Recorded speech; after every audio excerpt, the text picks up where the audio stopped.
درس سیدنا یوسف علیہ السلام کے حوالے سے سورہ یوسف کا چل رہا۔ اس سے قبل فکر آخرت اور فکر قبر یہ کس قدر اہم موضوع ہے، اس کو سمجھنے کے لیے سب سے پہلے تو دعا کروں گا مرحوم آصف بھائی کے لیے، اللہ تعالیٰ ان کی بخشش کرے۔ ہمارے مسجد کے نمازی جمعے کی نماز یہیں پڑھا کرتے تھے،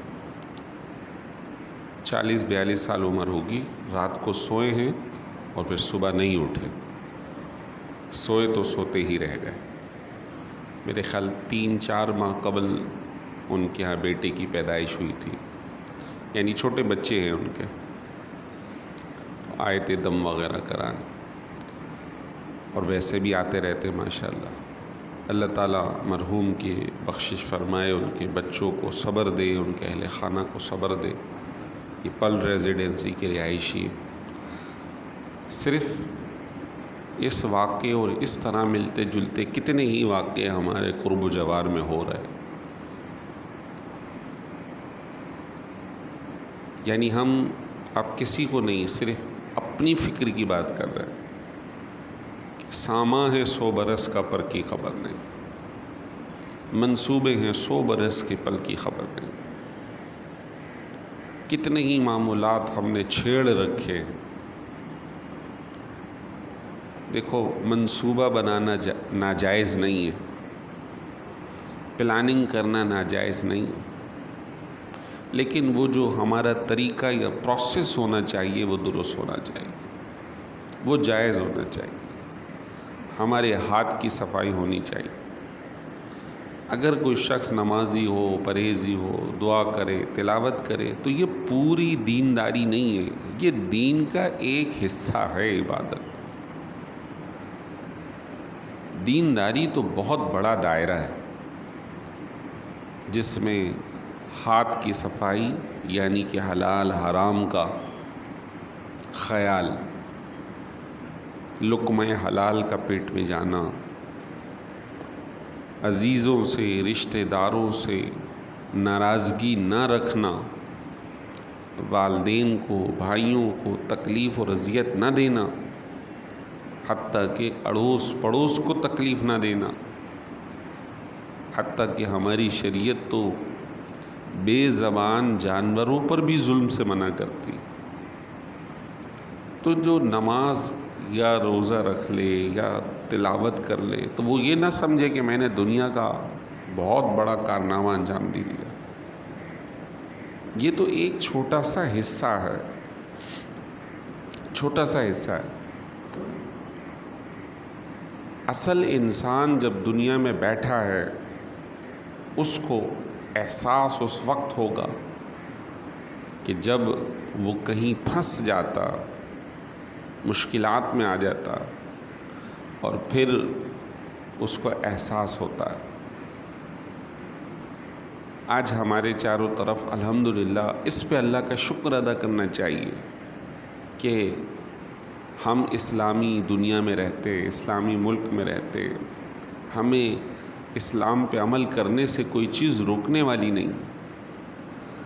آپ اگر چھوٹی سی مثال سمجھیں کہ یہاں سے کوئی کام کے لیے مثلاً امریکہ چلا گیا یا کسی اور یورپی ملک چلا گیا، اب آپ کو سب سے بڑا جو مسئلہ اہم ترین ہے، آپ نے نماز تو پڑھ لی اپنے طریقے سے، لیکن جب آپ باہر نکلے تو آپ کو چاروں طرف حرام گھوم رہا، دین سے معاملات خراب نظر آ رہے ہیں۔ کھانے جاتے ہو تو وہاں، کہیں پارک میں بیٹھتے ہو تو وہاں، کہیں ہاسپٹل میں جاتے ہو تو وہاں، ساری چیزیں اسلام کے خلاف نظر آ رہی ہیں۔ آپ اگر چپس کا ایک پیکٹ بھی لینے جاؤ تو اس پہ بھی 10 مرتبہ سوچو کہ کہیں یہ اس تیل میں تو نہیں تلا گیا جس میں سور تلا گیا۔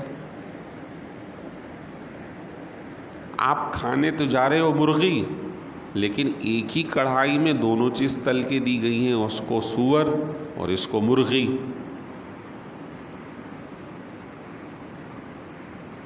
الغرض ایک بہت بڑا امتحان اور آزمائش انسان کے چاروں طرف گھوم رہی ہے، تو ان کے مقابلے میں ہم اللہ کا شکر ہے کہ ان تکالیف اور مصائب سے محفوظ ہیں، لیکن اس کے باوجود ہم اتنے اچھے ماحول میں رہتے ہوئے بھی دیکھتے ہیں کہ ہم نے بگاڑ کو اپنے اوپر خود لادا ہوا ہے، خرابیوں کو خود اپنے ساتھ منسلک کیا ہوا ہے۔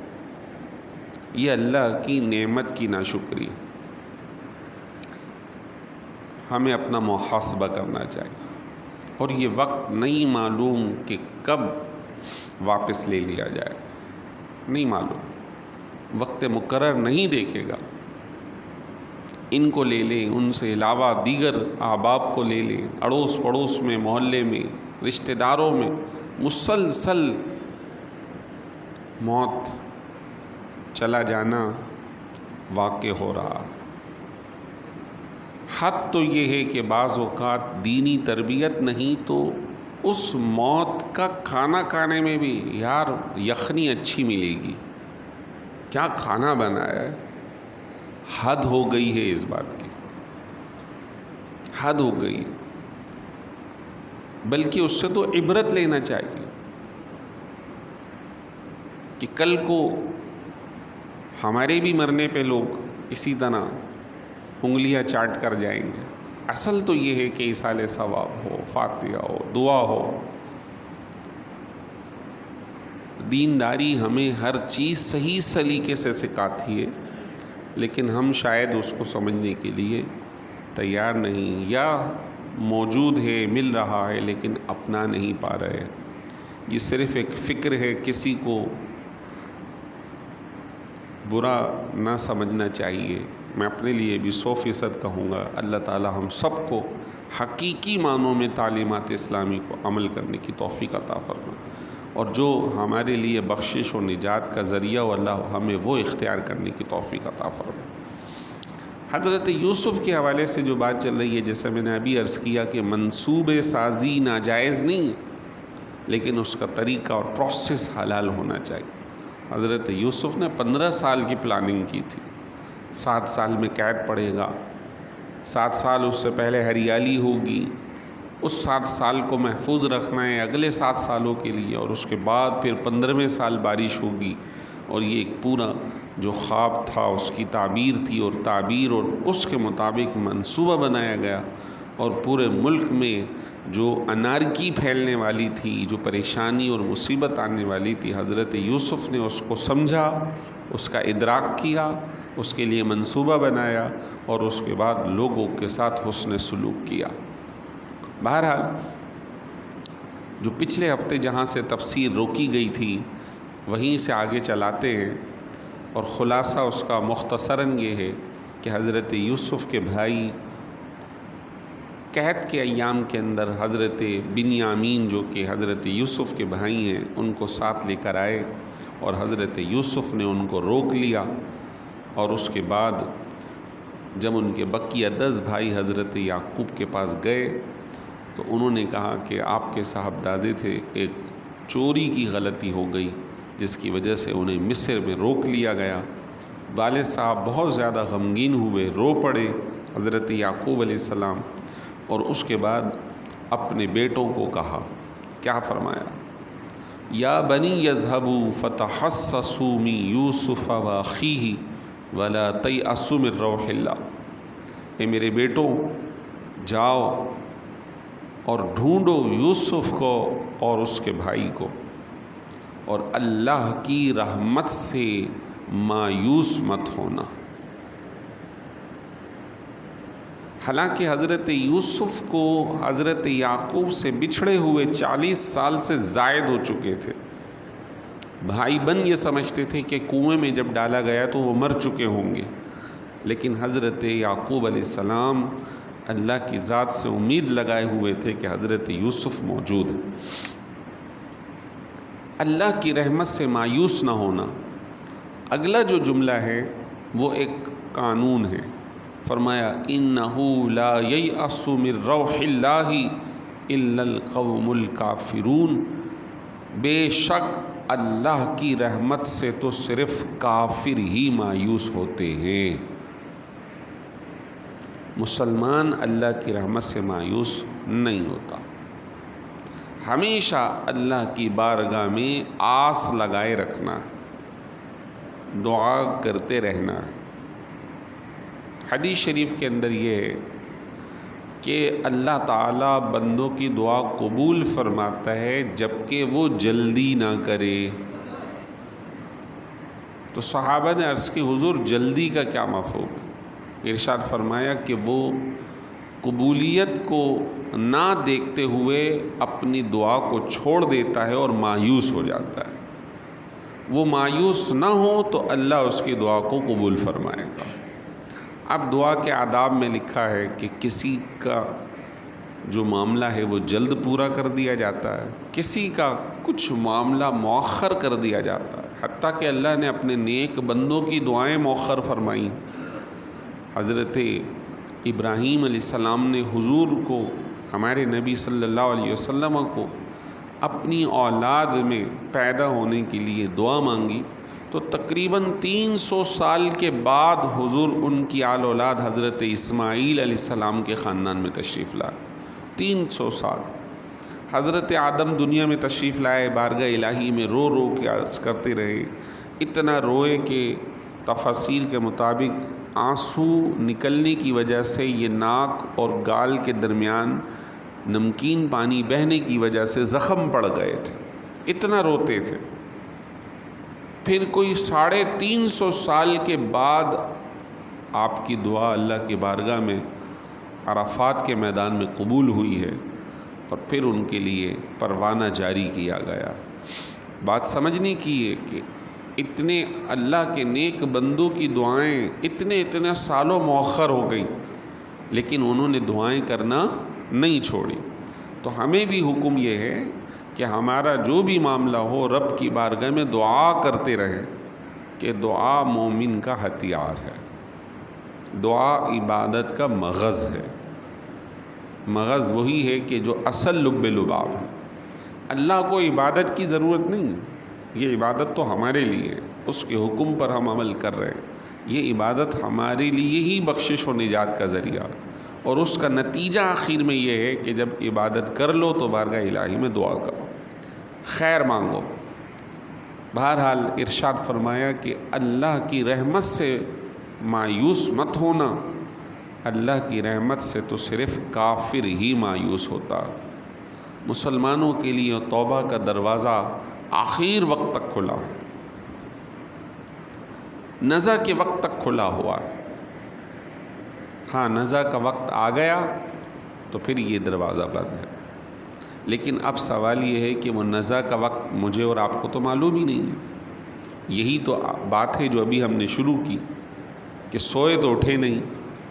اب یہ تو نہیں معلوم کہ یہ وقت کب آنے والا ہے، لہٰذا جو کام کل کرنا ہے وہ آج کیا جائے، جو دیر سے کرنا ہے وہ ابھی کیا جائے۔ بارگاہ الہی میں سچی توبہ، اے اللہ ہمیشہ حلال پر زندہ رکھ، احکام الہی جو تیری طرف سے آئے ہیں اس کے ہم پابند ہیں، ہم ہر اس حکم کو چھوڑتے ہیں، ہر اس کام کو چھوڑتے ہیں کہ جو تیرے حکم کے خلاف ہو، اس سے جب ہم رک جائیں تہیہ کر لیں۔ باقی اللہ اسباب بنانے والا، اللہ راستہ کشادہ کرنے والا ہے۔ اللہ تبارک و تعالیٰ نے رزق کا اتنا پکا اہتمام کر رکھا ہے کہ جس کا شاید ہم سوچ بھی نہ سکیں۔ ہم جن کے بارے میں سوچتے ہیں کہ یار ان کو کھلانا ہے، ان کا کام کرنا ہے، ان کا کام کرنا ہے، ان کے لیے اللہ نے ہم سے پہلے رحم مادری کے اندر ہی لکھ دیا تھا کہ ان کو یہ ملے گا، وہ مل کر رہے گا، اس کے بغیر وہ لقمہ پیٹ میں جائے بغیر کوئی بندہ نہیں جائے گا۔ لہٰذا جب یہ بات اتنی اٹل ہے تو پھر ہمیں اسباب درست اختیار کرنے ہوں گے، صحیح راستہ اختیار کرنا ہوگا، اور جو صحیح راستے پر چلنے والے ہیں ان کا ساتھ دینا ہوگا، اور جو حرام راستے پر لے جا رہے ہیں ان کا ساتھ چھوڑنا ہوگا، اور صرف چھوڑنا نہیں بلکہ ان کو سمجھانا بھی ہوگا۔ کنتم خیر امۃ اخرجت للناس تأمرون بالمعروف وتنہون عن المنکر، تم سارے کے سارے بہترین امت ہو، تم سب کے سب نیکی کا حکم دیتے ہو، تم سب کا سب برائی سے روکنے والی جماعت ہو۔ ہر ایک کی فرض ہے، ہر ایک کے اوپر یہ لازم ہے۔ یہ نہیں کہ کوئی صدر ہوگا تو یہ کام کرے گا، وزیر کرے گا، مفتی کرے گا، استاد کرے گا، شیخ کرے گا، نہیں، ہر مسلمان کی یہ ذمہ داری ہے کہ وہ اگر درست نہ دیکھے تو اس کو درست کرے، اس کو صحیح کرنے کی کوشش کرے، اس کی اصلاح کرے، چاہے وہ کام ہو، کاج ہو، گھر ہو، باہر ہو، ہر حوالے سے یہ ہماری ذمہ داری ہے۔ ارشاد فرمایا فلما دخلوا علیہ، جب وہ ملک شام سے تیسری مرتبہ مصر میں آئے تو حضرت یوسف کے پاس پہنچے جبکہ وہ پہچانتے نہیں تھے۔ قالو، انہوں نے کہا، یا ایھا العزیز، اے عزیز مصر، اے سربراہ مصر، مسنا و اہلنا الضر، ہمیں اور ہمارے گھر والوں کو تکلیف شدید پہنچ گئی ہے، یعنی کھانے پینے کی احتیاج ہے، قحط سالی ہے۔ تیسری مرتبہ یہ قافلہ آیا۔ وجئنا ببضاعۃ مزجاۃ، اور اب ہم آپ کے پاس انتہائی حقیر مال یا پنجی یا سامان لے کر حاضر ہوئے، کیونکہ جو پہلے پیسہ پائی تھا وہ تو آپ کو پہلے اور دوسرے مرحلے میں دینے کی کوشش کی تھی۔ دوسرے مرحلے میں ہمارا بھائی بنیامین گرفتار ہو گیا، اب یہ تیسرا مرحلہ ہے، اب پیسے نہیں ہیں، یہ کچھ حقیر سا سامان ہے، آپ یہ رکھ لیں۔ فَأَوْفِ لَنَا الْكَيْلَ، اور ہمیں آپ پورا وزن کر کے گندم، اناج عنایت کر دیں۔ وَتَصَدَّقْ عَلَيْنَا، اور صرف اس مال کے بدلے ہی نہیں بلکہ کچھ اضافی بھی عنایت کر دیں۔ ان اللہ یجزی المتصدقین، بے شک اللہ تبارک و تعالی صدقہ کرنے والے کو بہترین جزا عطا فرماتا۔ انبیاء علیہم السلام خود کبھی بھی کسی سے لے کر مانگ کر نہیں کھاتے۔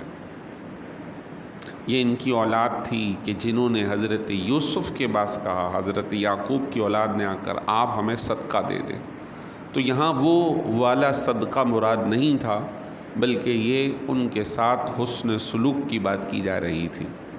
وہ صدقہ و خیرات کھانے والے نہیں ہیں انبیاء علیہ السلام اور ان کے خاندان، اگرچہ کہ یہ صدقہ حرام نہیں ہوتا، صدقہ صرف اس معنوں میں ہے کہ کسی نے نفلی طور پر دیا، اور ایک صدقہ اس کو بھی کہتے ہیں کہ جس کو ہم زکوٰۃ کہتے ہیں۔ صدقات کی اقسام ہیں، صدقہ نافلہ، صدقہ واجبہ۔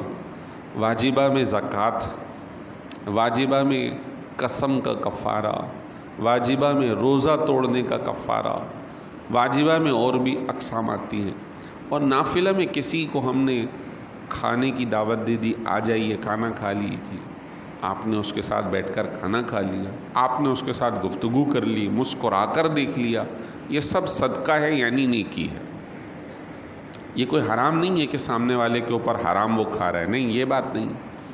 یہاں پہ یہ بات آ رہی ہے کہ انبیاء علیہ السلام یا ان کی آل اولاد وہ کسی سے مانگ کر نہیں کھاتے، لیکن یہاں جو بات کی گئی ہے کہ حضرت یوسف سے یہ بات کہی گئی ہے کیونکہ حضرت یوسف تو خود ان کے بھائی ہیں، تو وہ آپس کی بات ہی چل رہی ہے تقریباً، اور ادھر مقصود یہ تھا کہ یہ جو عزیز مصر ہیں وہ ہماری طرف مائل ہو جائیں، کچھ ان کا دل نرم پڑ جائے تو پھر ہم اپنے بھائی کی بات کریں۔ جب یہ بات ہو گئی، حضرت یوسف ان کی طرف میلان کر گئے، تو حضرت یوسف نے اب گفتگو جو شروع کی، یا اختتام کی طرف صورت جا رہی ہے۔ ارشاد فرمایا قال هل علمتم ما فعلتم بیوسف واخیہ اذ انتم جاہلون، حضرت یوسف نے ارشاد فرمایا کیا تمہیں معلوم ہے کہ تم نے یوسف کے ساتھ اور اس کے بھائی کے ساتھ کیا کیا جب کہ تم لا علمی میں تھے، ان کے مقام اور مرتبے کو نہیں جانتے تھے، یعنی آپ نے ان 10 کے 10 بھائیوں کو، ان کے ضمیروں کو جھنجھوڑا کہ آج تو تم مجھ سے یہ کہہ رہے ہو کہ میں تمہیں تمہارے مال سے بڑھ کر دوں، احسان کروں، اور تم نے خود احسان نہیں، عدل نہیں، بلکہ ظلم کیا۔ احسان کیا ہے؟ آپ کے حق سے آپ کو بڑھ کر کوئی دے دے، یہ احسان ہے۔ آپ کے حق کے برابر کوئی دے دے، یہ عدل ہے، اور کوئی آپ کے حق سے گھٹا کر دے، یہ ظلم ہے۔ 1 روپے کے بدلے 1 کی چیز عدل ہے، 1 کے بدلے 1.5 کی چیز احسان ہے، لیکن 1 کے بدلے آدھے کی چیز یہ ظلم ہے۔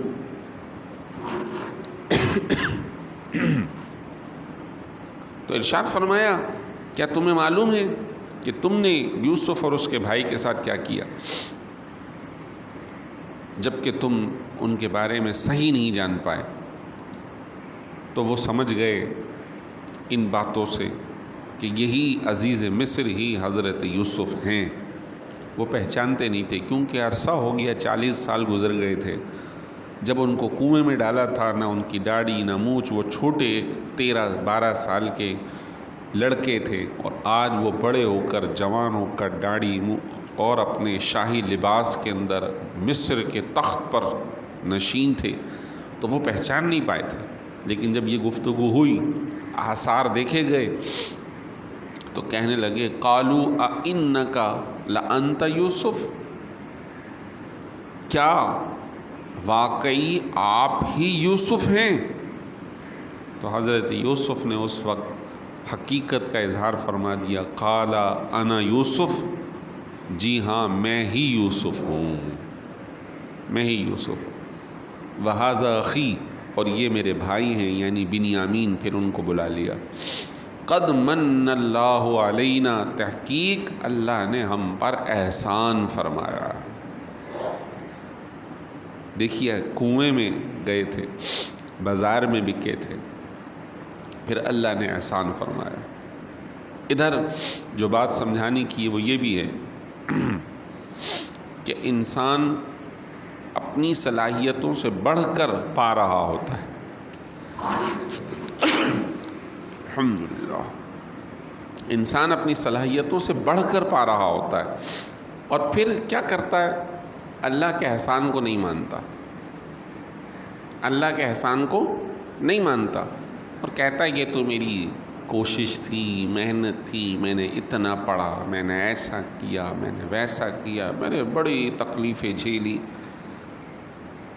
کئی لوگ ہیں تکلیفیں جھیلنے والے، کئی لوگ ہیں محنتیں کرنے والے، مشقتیں اٹھانے والے۔ ایک اس کی چھوٹی سی مثال دیکھ لیں کہ ایک شخص کسی کمپنی کا سربراہ ہے، اور ایک اسی کی کمپنی میں لوڈر ہے، محنت کرنے والا۔ میرے خیال اس کے مقابلے میں اس کی محنت مشقت زیادہ ہے،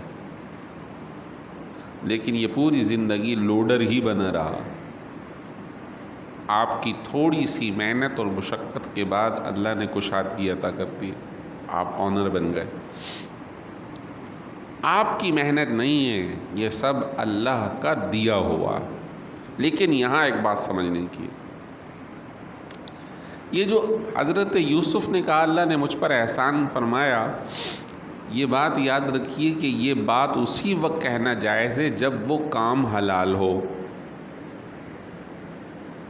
لوگ ناچ گانے کر کے بھی کہتے ہیں اللہ کا مجھ پہ بڑا احسان، گانے گا کے بھی، فلمیں بنا کے بھی، حرام کام کر کے بھی، ناجائز مال کما کے بھی، ناجائز دھوکہ چٹنگ کر کے بھی، اور اس کے بعد اپنی بلڈنگ پہ لکھتے ہیں ھذا من فضل ربی، یہ میرے رب کا فضل ہے۔ نعوذ باللہ من ذالک، حرام پر اللہ کا کوئی فضل نہیں ہے، بلکہ گرفت ہوگی، اس پہ عذاب ہوگا، فضل ربی نہیں ہے، عذاب ربی ہے یہ۔ لہٰذا اس بات کو ذہن نشین کرنا ہے، اور کوئی حرام کام پہ اگر کوئی اس طرح کہے تو اسے سمجھانا ہے پیار سے کہ بھائی یہ اللہ کا فضل اور رحمت نہیں ہے، یہ تو بلکہ اللہ کی طرف سے ڈھیل ہے کہ تم اور گناہ میں مبتلا ہو تو میں صحیح سے پکڑا جائے۔ کافروں کے ساتھ یہی تو ہو رہا ہے، وہ یہ سمجھ رہے ہیں کہ ہم دنیا میں بہت بہترین لوگ ہیں، دیکھو ہر طرف سے، چاروں طرف سے ہم پر جو ہے بارشیں برس رہی ہیں، ہریالی ہے، دودھ ہے، اناج ہے، اس قدر ان کے پاس ایکسٹرا ہو جاتا ہے کہ وہ دریا میں بہا دیتے ہیں بچا ہوا، پانی میں بہا دیتے ہیں بچا ہوا۔ یہ ان پر احسان نہیں ہے، یہ اللہ تعالیٰ کی پکڑ کا مزید حصہ ہے کہ تم اور ڈوبو اور ڈوبو اور ڈوبو۔ جب تمہاری پکڑ ہو تو تم صحیح گہرائی میں جا چکے ہو اور وہاں جا کر تمہاری پکڑ ہو۔ تو حضرت یوسف کا یہ کہنا ہے کہ مجھے یہ جو مقام ملا اللہ کا احسان ہے، یہ بالکل درست ہے، لیکن کسی حرام کام پر کوئی یہ نہ کہے کہ یہ اللہ کا فضل ہے، اللہ کا احسان ہے، اللہ کا کرم ہے۔ غلط بات ہے یہ۔ اللہ کا کرم کبھی بھی حرام پر نہیں ہوگا، ناراضگی پر نہیں ہوگا۔ لوگ اس بات کو نہیں سمجھتے۔ ایسا بھی ہوتا ہے بس اوقات مدارس کے اندر لوگ قرآن خوانی کرانے آتے، ایسے بھئی یہ ایکٹر میکٹر اسی علاقے کے ہیں نا، اسی محلوں کے ہوتے ہیں، تو مدارس میں آ جاتے ہیں، یہ پیسے ہیں، بریانی کھلانی ہے بچوں کو، ہمارے گھر ذرا قرآن خوانی کرانی ہے، دعا کرانی ہے، میرا البم آنے والا ذرا وہ ہٹ ہو جائے۔ یہ ریئل بات کر رہا ہوں میں آپ سے۔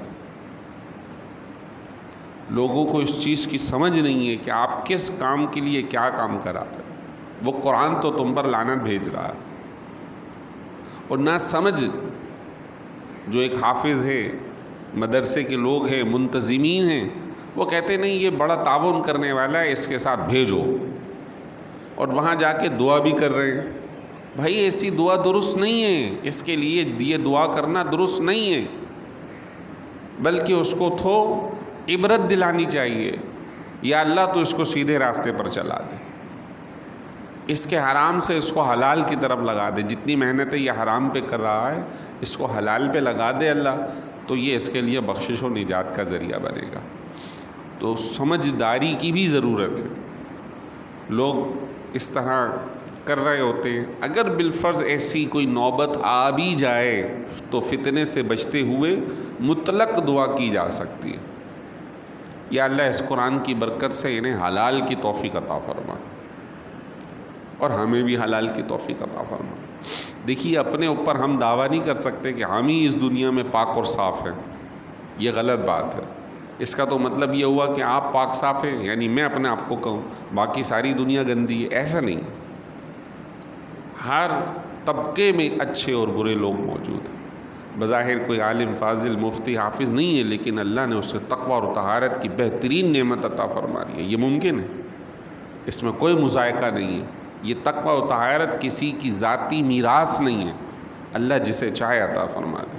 اللہ ہم سب کے لیے یہ مقدر فرما دے کہ ہم تقوی و طہارت کے ساتھ اس دنیا میں زندگی گزاریں، اور اسی کے ساتھ ہماری اللہ تعالیٰ موت دے اور ہم اپنے ایمان کو سلامت لے جائیں۔